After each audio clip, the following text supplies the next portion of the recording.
सीटों के बारे में, जहां पर कांग्रेस पार्टी को 2023 के विधानसभा चुनाव में बीजेपी से ज्यादा वोट प्राप्त हुए हैं, जिनमें सबसे पहले आती है अलवर लोकसभा सीट। अलवर लोकसभा क्षेत्र में आने वाली 8 विधानसभा सीटों में से कांग्रेस पार्टी ने 5 सीटों पर जीत दर्ज की है, जबकि भाजपा ने 3 सीटों पर जीत दर्ज की है। यहाँ पर 8 सीटों का एक साथ आकलन करें तो 2023 के विधानसभा चुनाव में कांग्रेस को बीजेपी से ज्यादा वोट प्राप्त हुए हैं।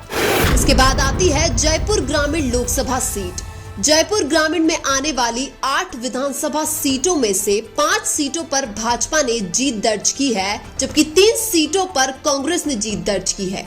लेकिन वोटों के हिसाब से यहाँ पर कांग्रेस पार्टी को बीजेपी से ज्यादा वोट प्राप्त हुए हैं। इसके बाद आती है बाड़मेर लोकसभा सीट। बाड़मेर लोकसभा क्षेत्र में आने वाली 8 विधानसभा सीटों में से 5 सीटों पर भाजपा ने जीत दर्ज की है, 1 सीट पर कांग्रेस ने जीत दर्ज की है, जबकि 2 उम्मीदवार निर्दलीय चुनाव जीते हैं। लेकिन यहाँ पर 8 सीटों का एक साथ आकलन करें तो 2023 के विधानसभा चुनाव में 8 में से 1 सीट जीतने के बावजूद भी कांग्रेस ने बीजेपी से ज्यादा वोट प्राप्त किए हैं, जो कि एक अद्भुत रिकॉर्ड है। इसके बाद आती है गंगानगर लोकसभा सीट। गंगानगर लोकसभा क्षेत्र में आने वाली 8 विधानसभा सीटों में से 5 सीटों पर कांग्रेस पार्टी ने जीत दर्ज की है, 2 सीटों पर बीजेपी ने जीत दर्ज की है, जबकि 1 उम्मीदवार निर्दलीय चुनाव जीते हैं। यहाँ पर भी 8 सीटों का एक साथ आकलन किया जाए तो 2023 के विधानसभा चुनाव में कांग्रेस को बीजेपी से ज्यादा वोट प्राप्त हुए हैं। इसके बाद आती है बांसवाड़ा लोकसभा सीट। बांसवाड़ा लोकसभा क्षेत्र में आने वाली 8 विधानसभा सीटों में से 4 सीटों पर कांग्रेस पार्टी ने जीत दर्ज की है, 3 सीटों पर बीजेपी ने जीत दर्ज की है, जबकि 1 सीट पर भारत आदिवासी पार्टी ने जीत दर्ज की है। यहाँ पर भी 8 सीटों का एक साथ आकलन किया जाए तो 2023 के विधानसभा चुनाव में कांग्रेस को बीजेपी से ज्यादा वोट प्राप्त हुए हैं।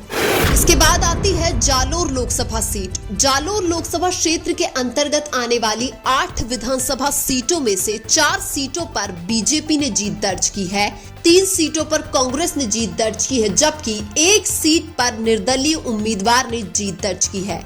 यहाँ पर भी 8 सीटों का एक साथ आकलन किया जाए तो 2023 के विधानसभा चुनाव में कांग्रेस को बीजेपी से ज्यादा वोट प्राप्त हुए हैं। इसके बाद आती है झुंझुनू लोकसभा सीट। झुंझुनू लोकसभा क्षेत्र के अंतर्गत आने वाली 8 विधानसभा सीटों में से 6 सीटों पर कांग्रेस पार्टी ने जीत दर्ज की है, जबकि 2 सीटों पर भाजपा ने जीत दर्ज की है। यहाँ पर भी 8 सीटों का एक साथ आकलन करें तो 2023 के विधानसभा चुनाव में कांग्रेस को बीजेपी से ज्यादा वोट प्राप्त हुए हैं। इसके बाद आती है करौली धौलपुर लोकसभा सीट। करौली धौलपुर लोकसभा क्षेत्र में आने वाली 8 विधानसभा सीटों में से 5 पर कांग्रेस पार्टी ने जीत दर्ज की है, 2 सीटों पर भाजपा ने जीत दर्ज की है, जबकि 1 सीट पर बसपा के उम्मीदवार ने जीत दर्ज की है। यहाँ पर भी 8 सीटों का एक साथ आकलन करें तो 2023 के विधानसभा चुनाव में कांग्रेस पार्टी को बीजेपी से ज्यादा वोट प्राप्त हुए हैं। इसके बाद आती है नागौर लोकसभा सीट। नागौर लोकसभा क्षेत्र के अंतर्गत आने वाली 8 विधानसभा सीटों में से 4 सीटों पर कांग्रेस पार्टी ने जीत दर्ज की है, 2 सीटों पर भाजपा ने जीत दर्ज की है और 1 सीट पर आरएलपी ने जीत दर्ज की है, जबकि 1 उम्मीदवार निर्दलीय भी चुनाव जीते हैं।